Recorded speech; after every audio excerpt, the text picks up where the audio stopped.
Hello students, welcome to school जी। आज चलेंगे 9th क्लास में द बिहाइव का chapter number 4, a truly beautiful mind. ये पढ़ेंगे। ठीक है बच्चों, चलिए स्टार्ट करते हैं chapter. What do you think of when you hear the word genius? जब आप जीनियस शब्द सुनते हो तो किसी व्यक्ति के बारे में क्या सोचते हो? जीनियस मतलब imagine who is a genius. Genius कौन होता है? What qualities do you think a genius has? एक जीनियस, एक प्रतिभाशाली व्यक्ति के पास क्या क्या क्वालिटीज होती हैं, ये आप सोचिए। ठीक है। We shall now read about a young German civil servant who took the world by storm about 100 years ago. अब हम एक युवा जर्मन सिविल सर्वेंट के बारे में पढ़ेंगे जिसने लगभग 100 साल पहले संसार में एक तूफान उत्पन्न किया। In the summer of 1905, the 26-year-old published in quick succession four groundbreaking papers about light, the motion of particles, the electrodynamics of moving bodies and energy. 1905 की गर्मियों की ऋतु में, गर्मियों के मौसम में उस 26 साल के जवान लड़के ने 4 विस्मित करने वाले पेपर एक के बाद एक प्रकाशित किए थे, जैसे प्रकाश के बारे में, कणों की गति के बारे में, गतिशील पिंडों के इलेक्ट्रोडायनेमिक्स एवं ऊर्जा के बारे में। ठीक है, मीन्स तूफान ला दिया था उसने। His work took up only a few pages in scientific journals, but changed forever our understanding of space, time, and the entire cosmos, and transformed the name Einstein into a synonym for genius. उस कार्य वैज्ञानिक जो पत्रिकाएं होती थी हमारी scientific journals, उसमें कुछ एक पेजों में, पृष्ठों में आ गया था, लेकिन इसने हमारी पूरी ब्रह्मांड की समझ को बदल डाला, संपूर्ण ब्रह्मांड को बदल डाला था। जो हम सोचते थे, जो हम समझते थे, उन सभी एंटायर चीजों को चेंज कर दिया था। और आइंस्टीन का नाम एक जीनियस का सिनोनिम्स मीन्स पर्यायवाची बन गया था। 50 years after his death, Albert Einstein's genius still resides. उसकी मृत्यु के 50 साल बाद भी अल्बर्ट आइंस्टीन की प्रतिभा अब भी शासन करती है। Let's study the chapter. Albert Einstein was born on 14th March 1879 in the German city of Ulm without any indication that he was destined for greatness. Albert Einstein का जन्म जर्मन जो था देश, उसके उल्म शहर में 14 मार्च 1879 में हुआ था, बिना इस लक्ष्य की कि वह भविष्य में इतनी बड़ी महानता को हासिल करेगा। On the contrary, his mother thought Albert was a freak, और उसकी माँ, इसके विपरीत उसकी माँ उसे एक झक्की समझती थी, मीन्स झल्ला समझती थी। To her his head seemed much too large, उसके लिहाज से उसका सिर बहुत बड़ा दिखाई देता था। At the age of 2.5, Einstein still was not talking. 2.5 साल की उम्र तक भी वो आइंस्टीन जो बातें नहीं करता था। अमूमन बच्चा क्या होता है बच्चों, 1.25 से 2 साल तक वो बोलना शुरू कर देता है, लेकिन आइंस्टीन 2.5 साल से भी ऊपर हो गए थे, लेकिन वो बातचीत नहीं करते थे। When he finally did learn to speak, he uttered everything twice. और जब उसने बोलना सीखा आखिर में, तो वह हर चीज को 2 बार बोलता था। Einstein did not know what to do with other children and his playmates called him brother boring. और आइंस्टीन ये नहीं जानता था कि वह दूसरे बच्चों के साथ क्या करे, और साथ उसके जो साथ खेलने वाले बच्चे थे उसे ब्रदर बोरिंग कहकर बुलाते थे, क्योंकि उसको पता नहीं था किसके साथ क्या करना है, कुछ नहीं समझती। So the youngster played by himself much of the time. इसलिए छोटा बच्चा आइंस्टीन अधिकतर समय अकेले में ही खेलता रहता था। He especially loved mechanical toys. उसे मैकेनिकल टॉयज पसंद थे, मशीनी खिलौने। Looking at his newborn sister Maza, he is said to have said, "Fine, but where are her wheels?" वो जब उसकी एक छोटी बहन पैदा हुई तो उस माजा की ओर देखते उसने कहा कि ये ठीक है, लेकिन इसके पहिए कहाँ हैं? मतलब वो हर चीज को मशीन समझता था। A headmaster once told his father that what Einstein chose as a profession would not matter because he will never make a success at anything. एक बार एक हेडमास्टर ने आइंस्टीन के फादर से कहा था कि आइंस्टीन चाहे कुछ भी करे, किसी भी व्यवसाय को चुने, इसे कोई फर्क नहीं पड़ता, क्योंकि वह किसी भी व्यवसाय में सफल नहीं होगा। Einstein began learning to play the violin at the age of 6. 6 साल की उम्र में उसने वायलिन बजाना सीख लिया था because his mother wanted him to, क्योंकि उसकी माँ ऐसा चाहती थी। He later became a gifted amateur violinist maintaining the skill throughout his life, और बाद में प्रतिभाशाली शौकीनी वायलिन वादक बन गया और इस स्किल को उसने अपने संपूर्ण जीवन में कायम रखा। But Albert Einstein was not a bad pupil. Albert Einstein एक बुरा विद्यार्थी नहीं था। He went to school in Munich, where Einstein family had moved when he was 15 months old and scored good marks in almost every subject. और उसके बाद क्या था, म्यूनिक के एक हाई स्कूल में गया जहां आइंस्टीन की फैमिली जब पहुंची थी जब आइंस्टीन केवल 15 मास का था, और उसने हर सब्जेक्ट में अच्छे नंबर प्राप्त किए थे। Einstein hated the school's regimentations, वो स्कूल के सेना क्रम से घृणित थी। And often clashed with his teachers, वो प्राय अपने अध्यापकों से टकरा जाता था। At the age of 15 Einstein felt so stifled there that he left the school for good. 15 वर्ष की आयु के बाद आइंस्टीन का दम वहां इतना घुटने लगा उस स्कूल में कि उसने वो स्कूल सदा सदा के लिए छोड़ दिया। द प्रीवियस ईयर, पिछले साल, Albert's parents had moved to Milan, और जो उसके पेरेंट्स थे एल्बर्ट के, वो मिलान चले गए थे। And left their son with relatives, और अपने पुत्र को रिश्तेदारों के पास छोड़ दिया था। After prolong discussion Einstein got his wish to continue his education in German speaking Switzerland in a city which was more liberal than Munich. उसके बाद आइंस्टीन ने लंबे चौड़े का डिस्कशन हो, उसके बाद आइंस्टीन की जर्मन भाषा वाले स्विट्जरलैंड में अपनी शिक्षा जारी रखने की इच्छा की पूर्ति हुई। एक ऐसा शहर था जो म्यूनिक की तुलना में ज्यादा लिबरल था, उदार था।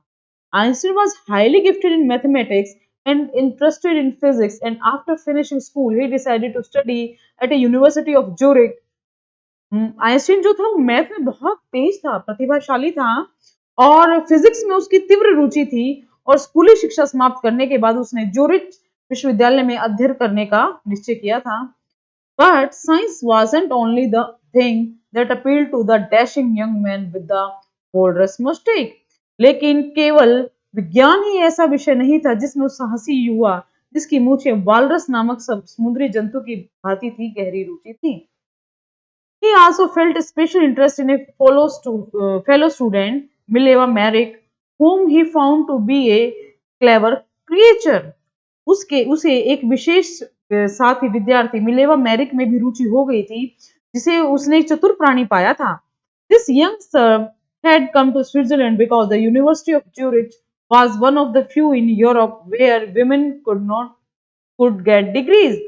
वह एक युवा सर्व स्विट्जरलैंड से आई थी क्योंकि ज्यूरिच विश्वविद्यालय ही उन विश्वविद्यालयों में था जहां महिलाएं डिग्री प्राप्त कर सकती थी। Einstein saw in her an ally against the Philistines, Einstein को उसमें साथी दिखाई दिया जो कला, साहित्य एवं संगीत से घृणा करने वाले लोगों के विरुद्ध था, जो उसके परिवार और विश्वविद्यालय के थे। Those people in his family and the university with whom he was constantly at odds. The couple fell in love. उनको आपस में प्यार हो गया।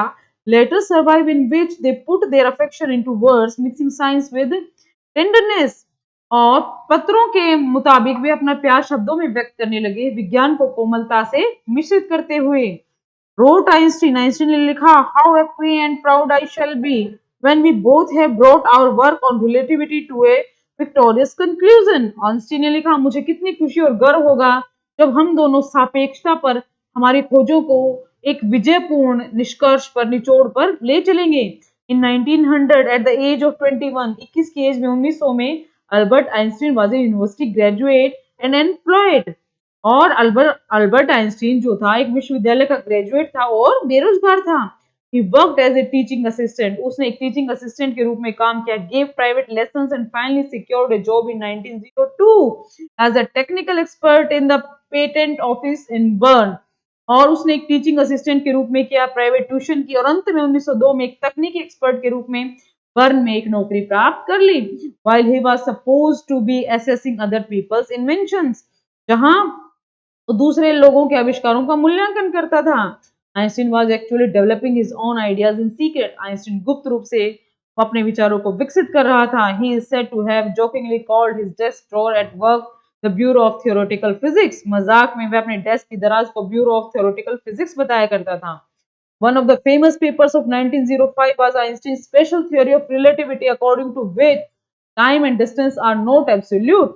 1905 के प्रसिद्ध पेपरों में से एक आइंस्टीन की विशेष सापेक्षता का सिद्धांत था, जिसके अनुसार समय और दूरी निश्चित नहीं होते. Indeed, two perfectly accurate clocks will not continue show the same time if they come together again after a journey if one of them has been moving very fast relative to the other.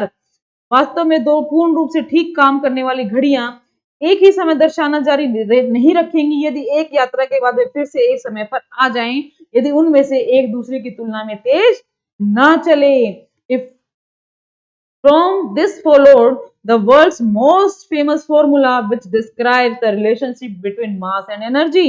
इससे संसार का सबसे महत्वपूर्ण formula बना जो मात्रा और ऊर्जा का आपस में संबंध बनाता है. E is equal to mc square. बच्चों हम छोटी सी क्लास से ये पढ़ते आ रहे हैं, 6th क्लास से.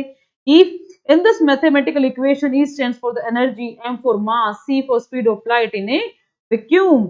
जो E है वो एनर्जी का प्रतीक है, M जो है मात्रा का प्रतीक है, E जो है वो शून्य में प्रकाश की गति का प्रतीक है जो 3 लाख किलोमीटर पर सेकंड होती है.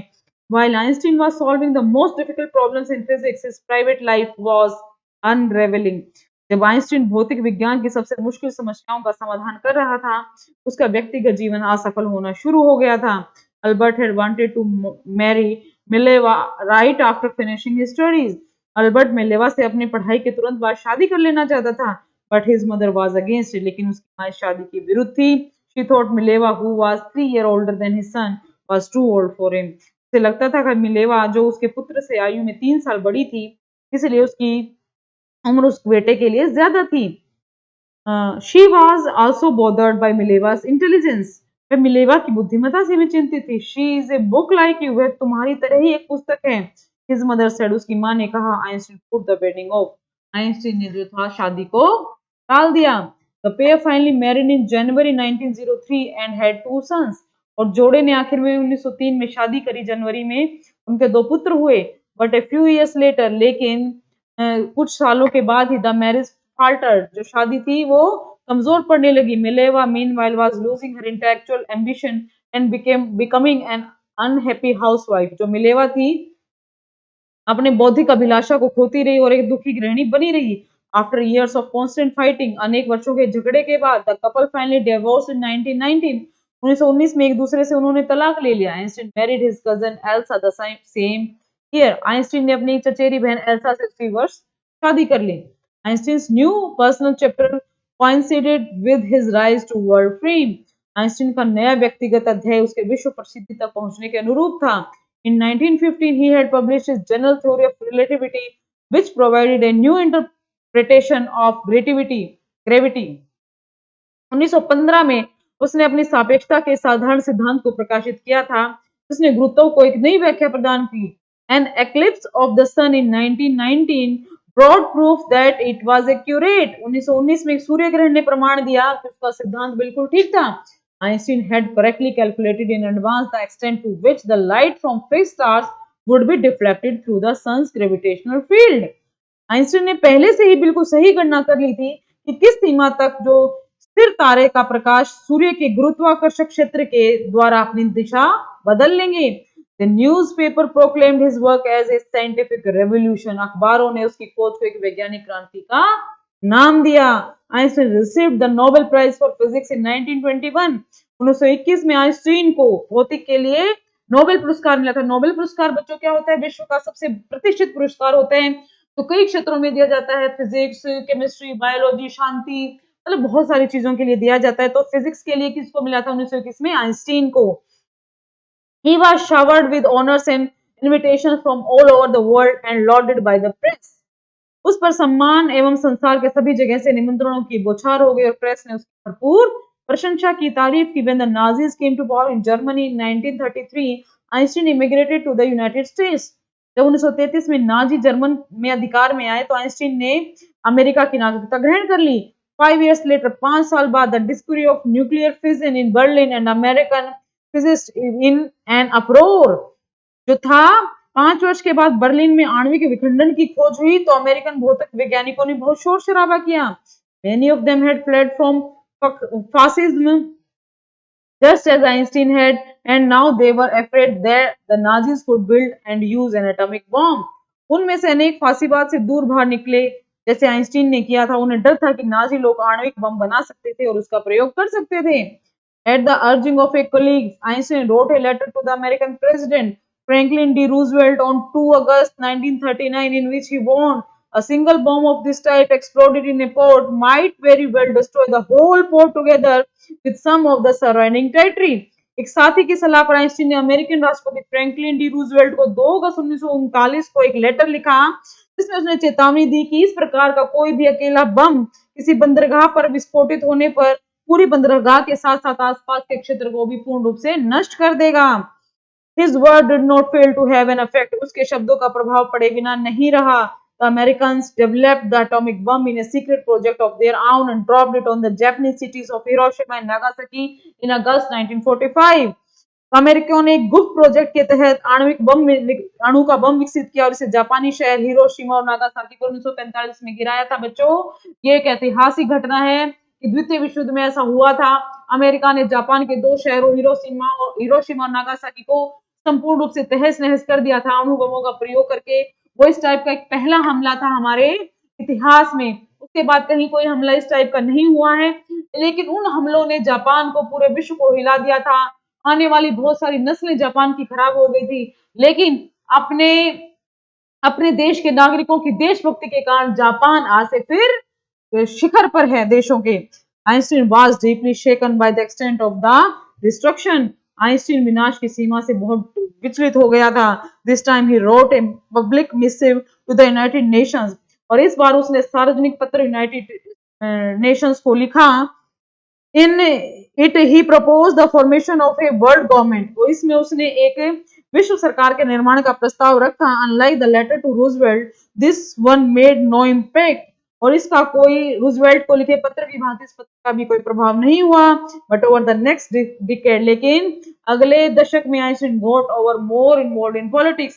आइंस्टीन जो था हथियारों के निर्माण के भी जो involved in politics, agitating for an end to the arms build-up and using his popularity to campaign for peace and democracy. Einstein राजनीति में पहले से भी ज्यादा सम्मिलित हो गया और हथियारों के निर्माण के विरुद्ध हलचल मचाते हुए और अपनी लोकप्रियता को शांति और प्रजातंत्र के संघर्ष के प्रयोग में लाते हुए जो आइंस्टीन था वो पॉलिटिक्स में पूरी तरह से सम्मिलित हो गया। When Einstein died in 1955 at the age of 76, he was celebrated as a visionary and world citizen as much as a scientific genius. जब 1955 में 76 वर्ष की आयु में आइंस्टीन की मृत्यु हुई, तो उसे एक भविष्यदर्शी, एक विश्व नागरिक के रूप में उतनी ही प्रसिद्धि प्राप्त हुई जितनी एक वैज्ञानिक तीव्र बुद्धि वाले व्यक्ति के रूप में मिली थी। तो आइंस्टीन ने क्या थे, लॉ ऑफ मोशन दिए थे, theory of relativity E is equal to mc square, और एटॉमिक बॉम्ब के बारे में जो था उसने बहुत सारी जो नॉलेज थी वो हमारे विश्व को दिया था। तो ये आइंस्टीन के बारे में पढ़ा हमने बच्चों, और आपको इसकी थ्योरी अटेम्प्ट एक्सरसाइज अटेम्प्ट करनी है, उसको स्कूल जी पे अपलोड करना है। इसकी हम डिस्कशन करेंगे नेक्स्ट वीडियो में